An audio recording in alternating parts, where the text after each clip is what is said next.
Hey, this is Timmara signing on with the Wednesday Oneshot, and today we're playing Pyre. This is a new game released. God dang it, I forget when it was released. Released not too long ago by Supergiant Games, which are known for the games like Bastion and Transistor, which I played a little bit of, but not much. But let's not focus on that. Pyre is sort of like a magic 3-on-3 basketball game, is the best way to describe it. So we'll just go into campaign mode and just probably do a section of this, and then basically we'll example this. But basically, we are a outcast female, and we've been banished from wherever we came from because we know how to read. Now, that is a punishable offense by death, basically, so we're sent out to die. We run into a couple of other outcasts. Just a second, I'm trying to see if I can find the roster of some kind. But we're found by some other outcasts. Trying to remember the names off to my top of my head because they're kind of weird. Rookie, who's sort of like this dog creature. Hedwin, just seems like a normal human guy.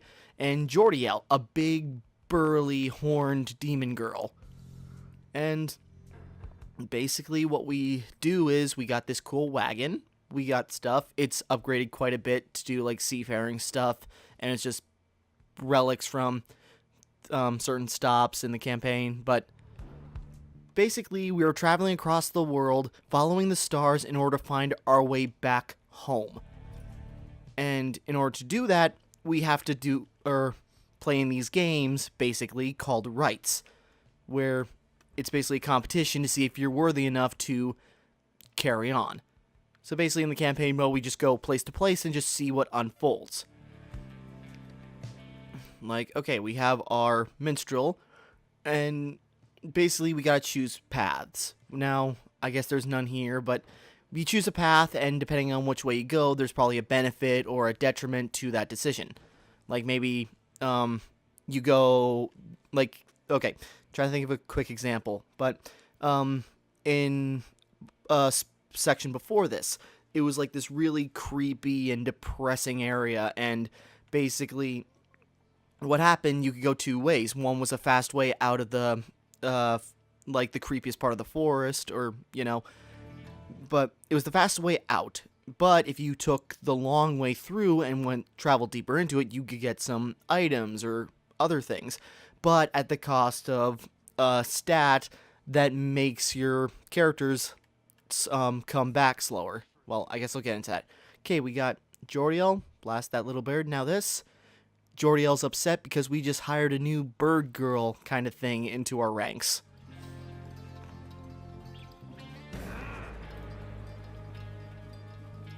Okay, I guess the wagon was stuck. Sorry, I'm not going to read and do voices or anything like that. Just, I think people can read, but I'll try and go slow enough so people can keep up. We're looking for this guy called Sandalwood. I can't remember why. I'm kind of playing this on and off. I'm in it more for the gameplay than anything, but I want to keep going through the story. That's Hedwin. The lone minstrel. When you start the game, this guy's just sitting in the wagon for a while and doesn't say anything, and no one wants to approach him. He's just there.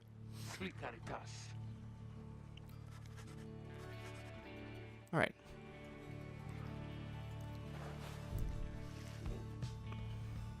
Alright, so now we got two decisions. We can go Flameberg, which we got Sir Gilman, who's like a worm creature. I'll get into, like, different species, class types when we get into the actual gameplay. But he thinks he can find a valuable item here. Maybe something we can use to either upgrade items or maybe just something. Or we go this way and we can get a talisman, which gives your triumphants different abilities as well. Let's go Glass Peak. The game looks gorgeous, though. The art style is just phenomenal. And the character design and detail is just so good. Okay, toward a particular crag, no more conspicuous than the others. They clip our wings before they cast us down, but just the same, we learned to flip. We learned. You get the idea. Sorry, tired. Swoops a nearby peak and disappears behind it.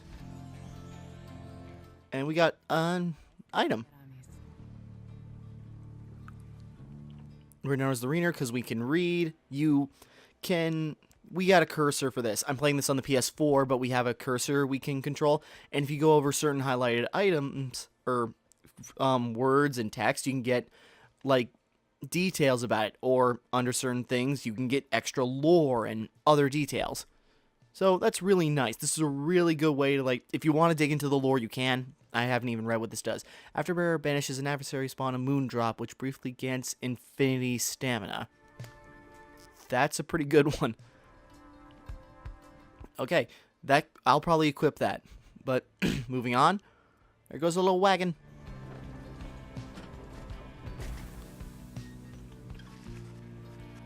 As beyond the black crags, wagon provides the edge of waking wood.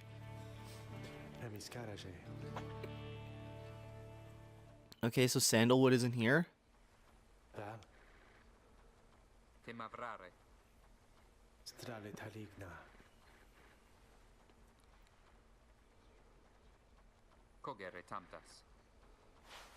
Yeah, okay. So the guy we're supposed to meet is missing.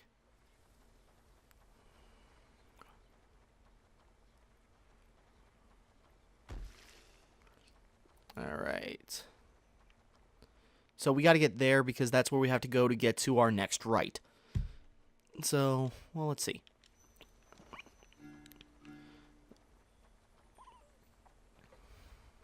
Okay, so we go to here.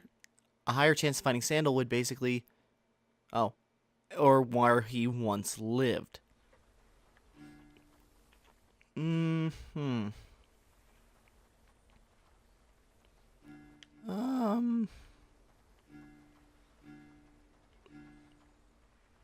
Let's go.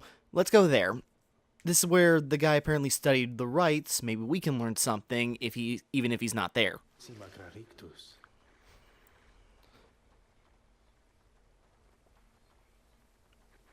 I guess.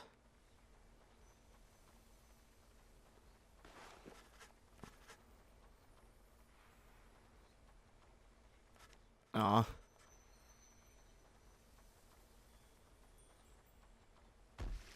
Okay, so I just got us lost. Well, that's my fault. Okay, where do we go? That's Bay. I can explain the name. Basically, you find this girl, very energetic, very uppity girl, and she doesn't remember her name, but it ends with an AE, and you get like a dozen options, like May, and I think Ray was one, but I chose Bay just because it's cute. Okay, anyways, drawn this location for some reason. She's one of my favorite characters, if not my favorite out of the many people you can recruit. So maybe I'll go with hers, but then we got little imp Tizo, who kind of looks like a little bat creature, and he wants to go there. Well, last time I went where Tizo went, it ended badly, so let's go where Bay wants to go, because she hasn't steered me wrong yet. Also nice music. The woods are so disorienting. At this point, you decide to break for camp. Survey the surroundings for any clues. Oh.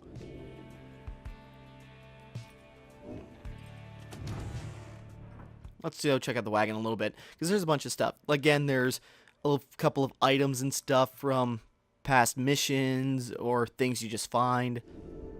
Or you can hit this little loot and you can play some of the music.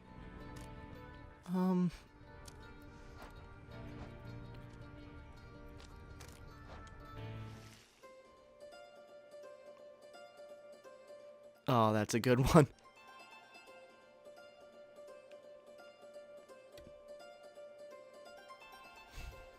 Let's let that linger a bit. Okay.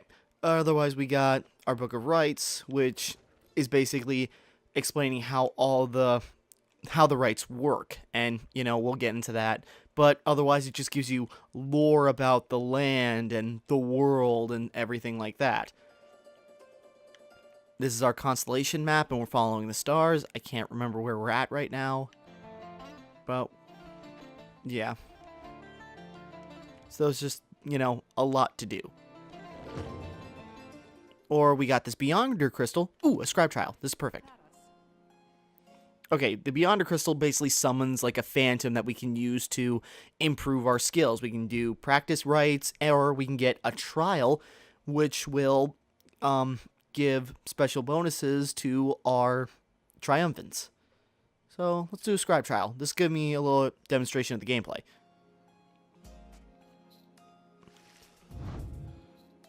Alright, and looks like this is only going to be my second trial because I guess depending on the time, you can only do, I don't know what it takes to get an approval from somebody.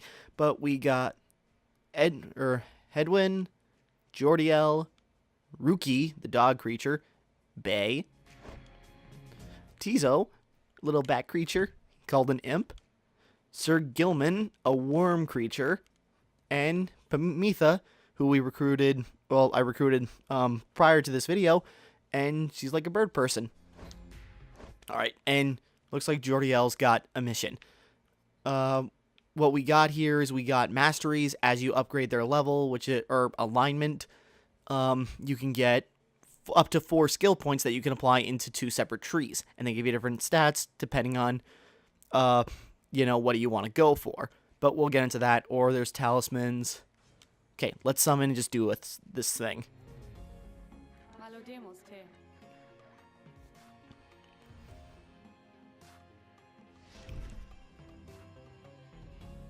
Alright. Just do this mission and be happy about it, you miserable girl.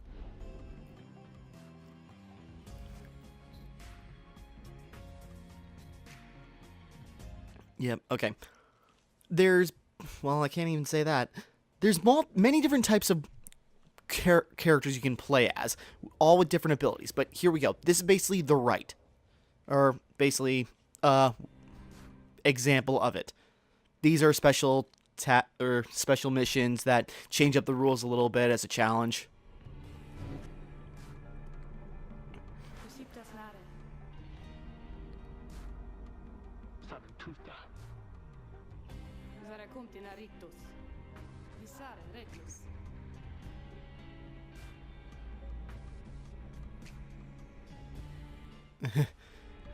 Actually, Jordiel, the heavy characters are some of my favorites because, well, we'll get into that.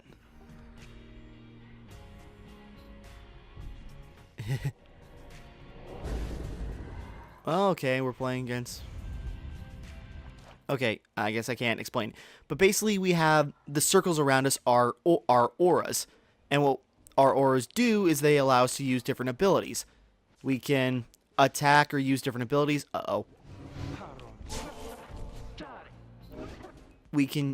Each character has different abilities or different attacks. And what we have to do is we have to collect this magic orb, and we have to get it to the team's goal, basically, which is a pyre.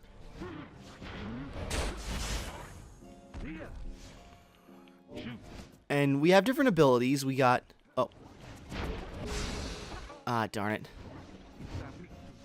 This is a bit hard, because we got flying creatures. Oh, I got the ball, though. Oh, no, I do not have the ball. Ah, dang it. Not a great first impression. And my pyre took damage. And when it runs out, I lose the match. Oh, crap. I ran right into her aura trail. Well, this isn't good. I'm not a great first impression. Uh-oh. Well, if we can recharge my stamina a little bit. You have limited stamina and stuff like that. Oh, there we go. Yep. My pounce knocked them back, and I was able to make it. 2 more goals like that. Depending on your character's size, they can either... Whoop. Depending on your character's size, they do ranging amounts of damage to the pyres. Oh.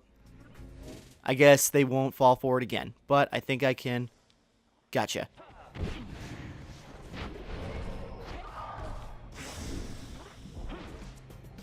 Okay, maybe I can do a modified version of it. There we go. 1 more to go. They started out with less. It's usually starts out with 100.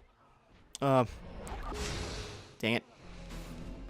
Well, short recharge time. Ah, darn it.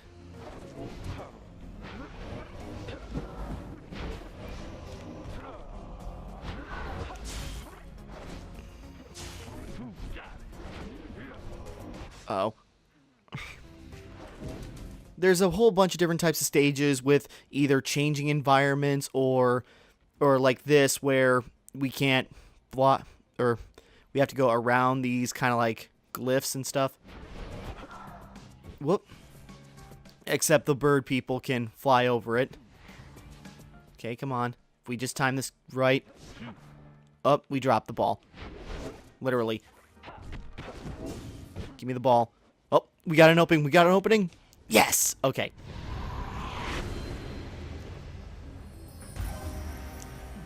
Jordiel for the win.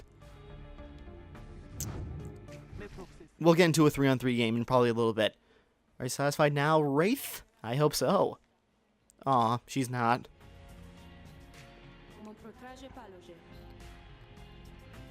Yay, we're competent at this game.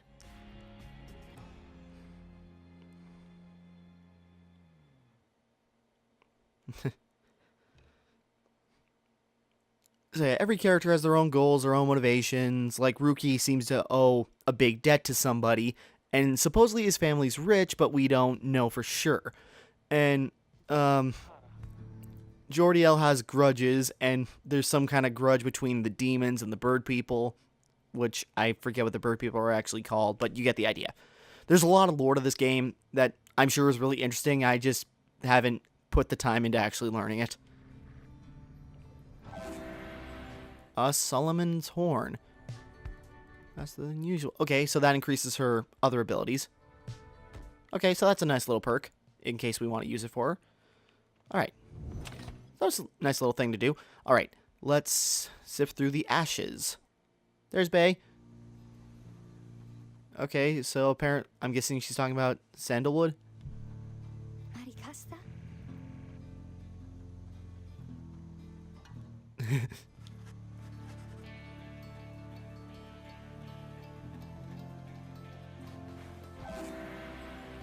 Bark strip.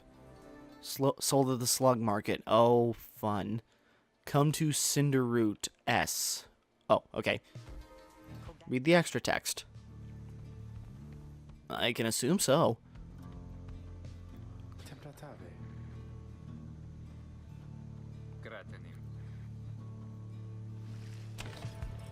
Alright, and every once in a while you'll get one of these decisions where you can forage for resources and get items, study, which will give allow you to add different bonuses to all your exiles, and mentor, which is specifically target one of your characters and give them a big experience boost.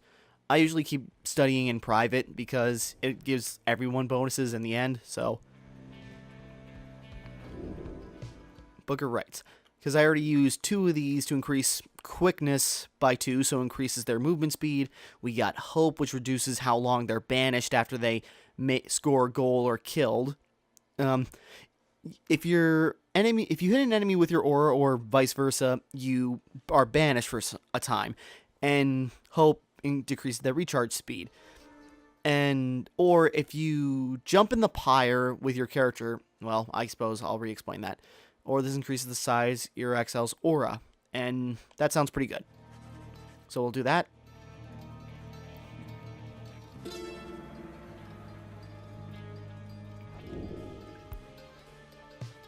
Tenacity. And now they gain 1 presence. So now we got a slightly increased aura radius. So that's good. Let's continue. And there's Cinderroot.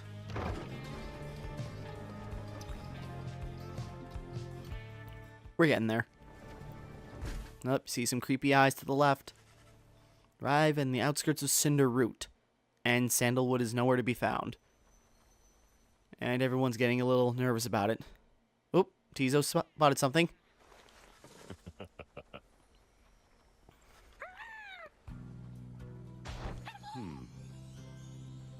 Aw.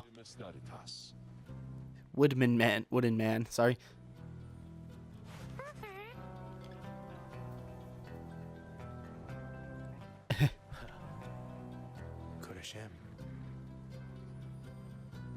okay, so this is the guy we were looking for. Wolfred.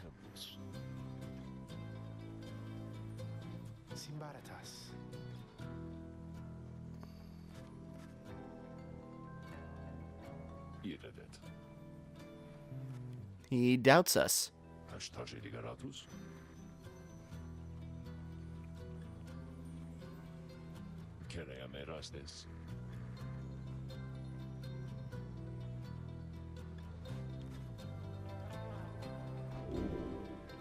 Relieving you of your duties to the... Wait. Oh, no way. I'm staying here. Usually you get those dialogue options. I don't know how much they actually change. I think it just increases or decreases stats, depending. But...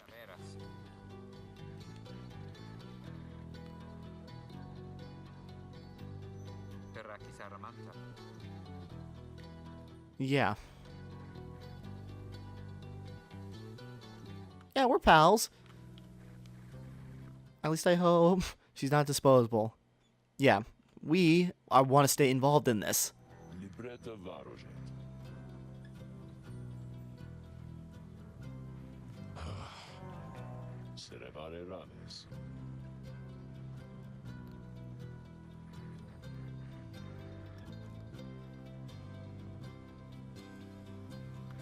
Yay, pals. Now then, Tariq. Alright, they're gonna go off for a bit.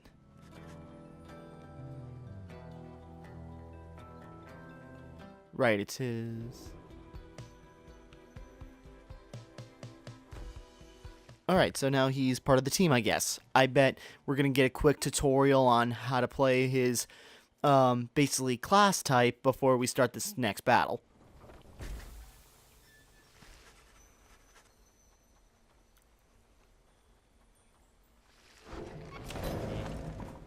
Alright.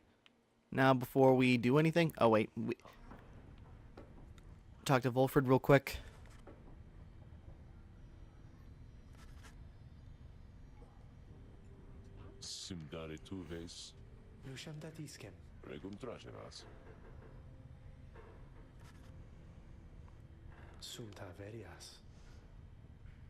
Yay!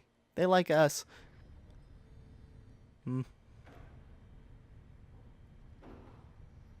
I usually try to be very fair with the team. If they come ask me for something, I'll try to my best to accommodate them, make everyone happy. I try to support them.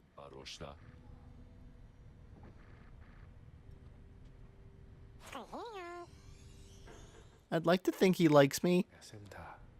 Yay!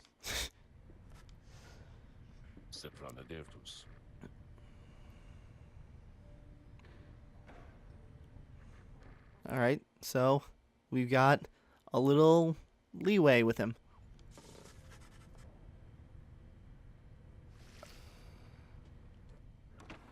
Okay, so now we can commence the next rite. But first, we go to the slug market, or we could.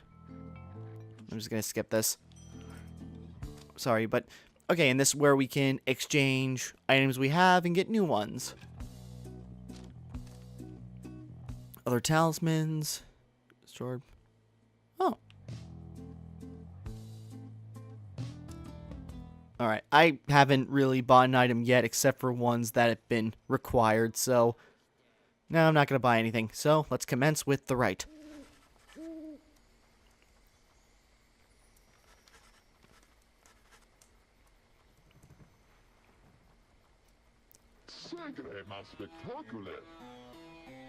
Oh, looks like this might be our opponent finally arriving too.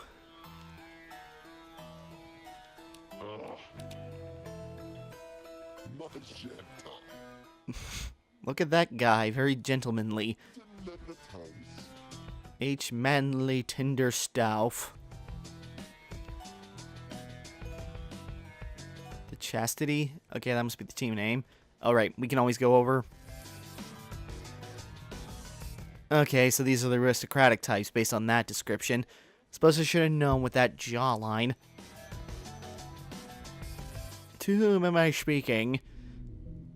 Ooh. He's a sycophant who seems certain he will land a position in high standing once he is free. Okay, egotist. Ooh, let's move on.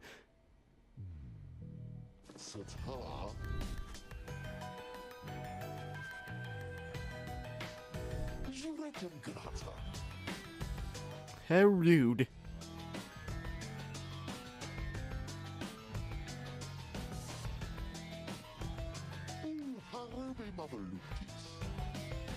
Bring it on.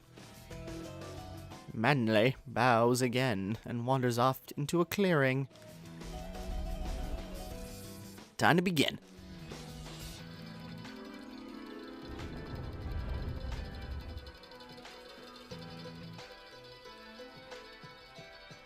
Give it a minute. So that's talking about the masteries or the skill trees. Now we'll get into a proper 3-on-3. Once again, the stars align themselves before you, reader. And here now at the Glade of Liu, I have to say, you've come so very far. But there are those, such as your adversaries called the Chastity, who have toiled for this too. Everyone's competing to get free, and only the best players can get out of here. It could be yours instead. I'll try my best to take that opportunity for myself. Nightwings are superior. Gladly knock this pompous jerk down a peg. Oh, honored Nightwings. How well do you know these woods? Should probably be trying a better aristocratic voice, but I'm not gonna.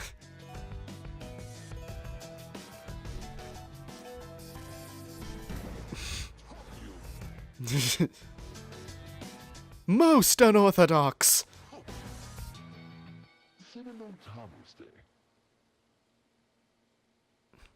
Commonwealth, that's what we're trying to get. From a fallen empire. Okay, moving on. Here we go. Okay, we got a bird lady, a medium, and whatever this guy is. Every character has its own class type, and usually my go-to team, we got a medium character in the middle, Bay. She's pretty standard. No talisman equipped. Oh, let's change that if we got anything good. Yeah, might as well equip that one. I swear I had one already on her. But Bay, because she's got a great charge jump, or when she jumps, she can charge it up, and she can run really fast. And I suppose I should mix this up a little bit more, because normally then I choose Rookie, who's like a light character, basically, and he's, you know, can move fast and zip around. But instead I'll use Sir Gilman, whose aura kind of like leaves a trail, and Jordiel. I'm going to put her in the team too. Well, should I? No, keep her. And choose. The choice is cast. Alright, Jordiel's excited.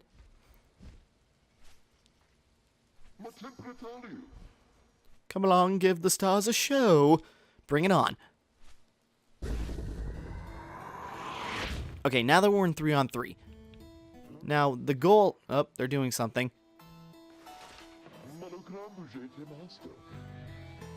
Manly Jr. Sapling.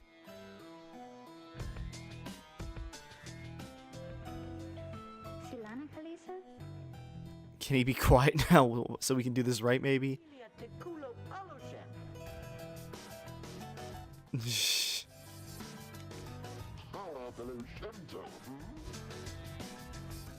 I mean, it's all right.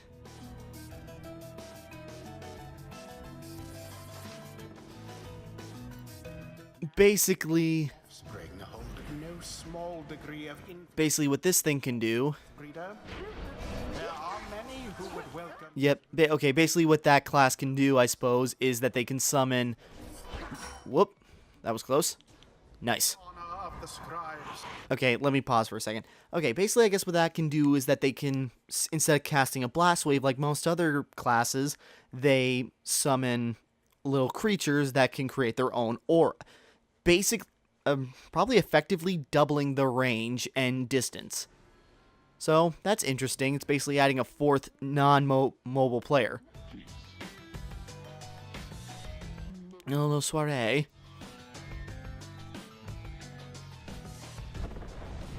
Alright, so now the terrain's moving around. Okay, but anyways, now that we're on a 3-on-3, I can explain more of the rules. Now, when one of our characters jumps into a pyre, they sacrifice themselves, and they're banished for the remainder of this round. Well, until, someone skulls a gore again. We can throw the ball, we can jump into the pyre, we can do a bunch of stuff. Only one character can move at a time. Oh. Whoop! Wait, where'd Bay? Oh. Yeah, so you gotta watch yourself. Go, Bay, go. Woo! Whoop, oh, okay, we got to the pyre just in time. Depending on the size of your character, if they're faster, they'll do less damage, which, I think the damage is called glory. You can get different abilities or different upgrades to make their glory higher, or, So the goal is take out the pyre one way or another. We can fling the ball in for points, we can fling the ball in for points so we don't have to sacrifice anybody, but... Oh, shoot. I just benefited them. But we're sitting pretty good. Alright, go Bay. She's got a really fast run. I set up her upgrade so that she can jump farther and run faster with less delay. I'm just screwing around right now. Let's give it to Gilman. Oh, pfft.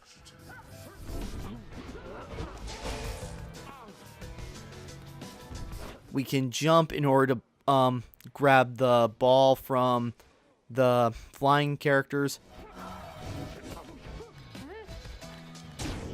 Ah, darn it. Oh, well. Next. What Gilman can do is that... Oh, wait. If I don't pick up the ball, then he can't do it. But he leaves his aura trail lying around, and then you can press circle and kind of like go back down your trail as an attack.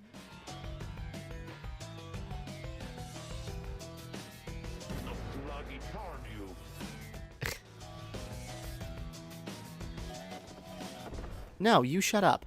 Now what is he doing? The orb is up. Boy, you talk big, but you can't do squat to me. The faithful drifter. I wonder what that is. Alright, you Nightwings. I've had it up to here with you.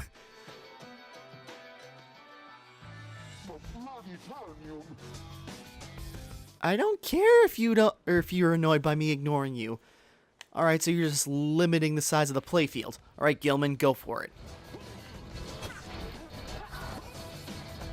How to approach this? Alright, we got one. Up, there goes Gilman. He's out for 7 seconds. They basically create an aura wall. Well, if we can fling the ball... Whoops, that messed up. Okay, Gilman, this is all you. Oh! And it is done. We just went right through their perimeter, right around it. Alright, but that was our win. Conducted with a You can also get different masteries for characters that can increase your pyre's health and other stuff. Sorry, I'm all drawing a blank. I'm exhausted. I knew we could prevail through the Mr. Tinder... You get it, sorry. Well, my.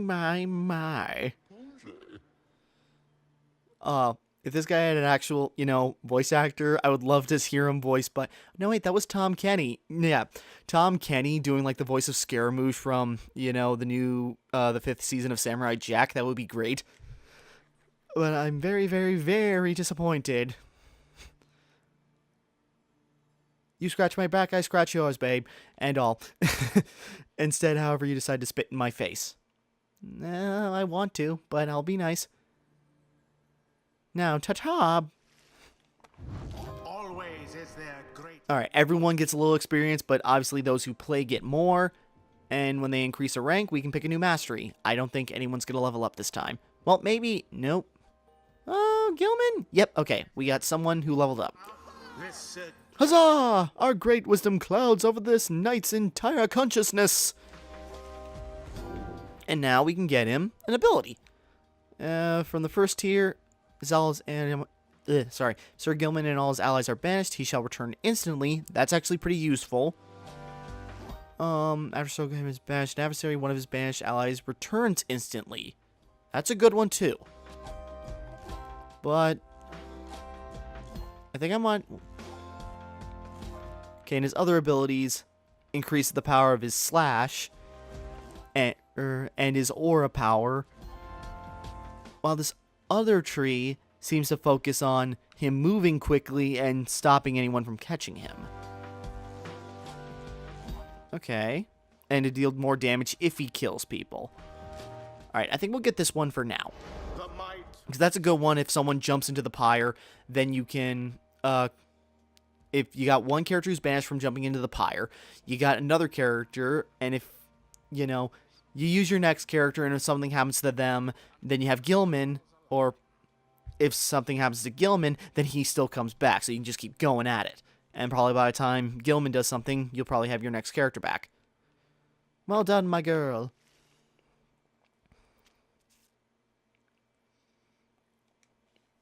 Probably close to wrapping this up. Probably a lot of times passed and I probably said not much, but either way, this is a really good game.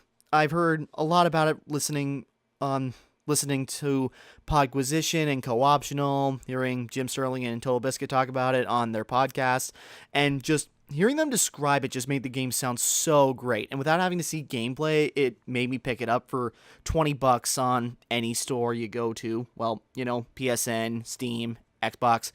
And it's just like a really cool game. It's a sports game through and through, basically. But it adds that fantasy twist that makes like this 3-on-3 basketball so much fun. An adequate performance back there.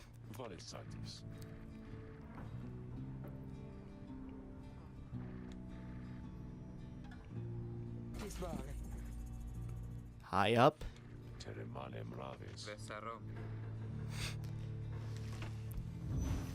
Alright, so we got through this area. Now it's time for the next area.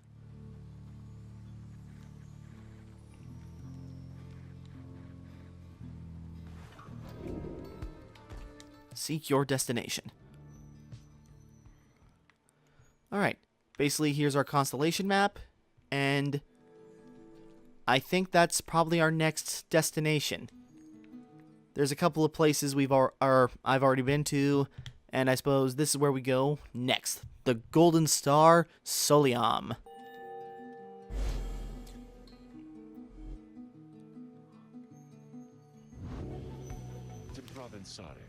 So now you see for yourself you're summoned to the north where looms Mount Elidoyle. Sorry. And at the very top, the Fall of Solium. You confirm that the stars do indeed coincide with what he has said. How do you know? I too can read, my girl. Oh, first actual voice. Forbidden though the words may be.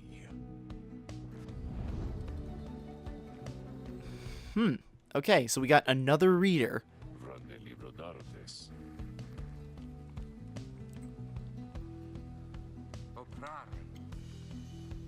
Fare Taurus.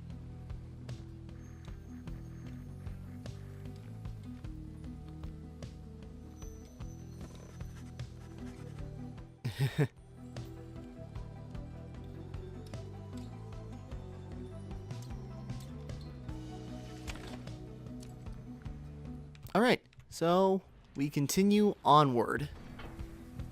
I'm probably getting close to a wrap-up. At dawn, Volfred is already up. Pass through the woods into the cold land to the north. Basically, we go this way. Let's just see what this new area looks like, and then that'll probably be a good time to wrap up. I'm not exactly sure how this geography works, but oh well. It's really pretty to look at, so I can't complain.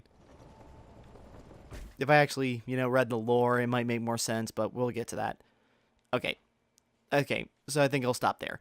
Because there's also basically there's only like 2 settings. You can jump from your campaign, and basically this is your main menu, and you can either jump right into your campaign, or you can go to versus mode, which is where you can just set up a team. It's kind of spoilerly, though, I think, because without switching between some of these teams we can choose, you can choose the teams you've met or will face, and was one that I won't go to, but I think it might have spoiled something. I'm not entirely sure. But that's basically it, because otherwise it shows you all the playable characters. Basically everything's unlocked right out the gate. You don't have to play the campaign at all if you don't want to. Everything's there.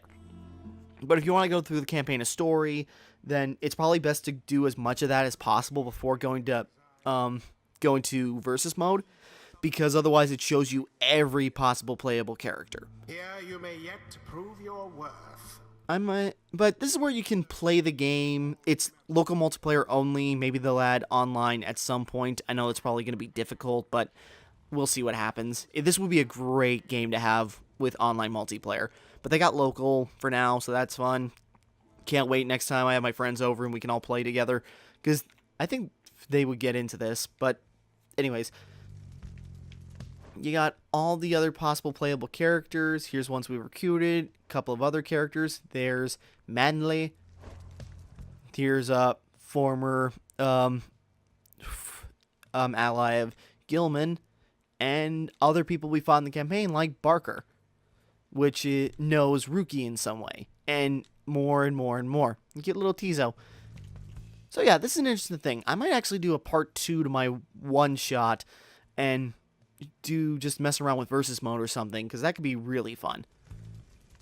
But otherwise, I think it's about time to wrap up. So yeah, Pyre, really fun game, worth the $20 in my opinion so far. And yeah, Supergiant. This game makes me want to finally put more time into Bastion and Transistor, and maybe I will after this. I could do a Let's Play on those. But anyways, that was Pyre. Really interesting game. And can't wait to, I guess, do my 2-parter. Alright, thank you for watching. Hope you enjoyed. Sorry, my mouth is so dry. Thank you for watching. Like and subscribe and all that. This is Timmara, signing off.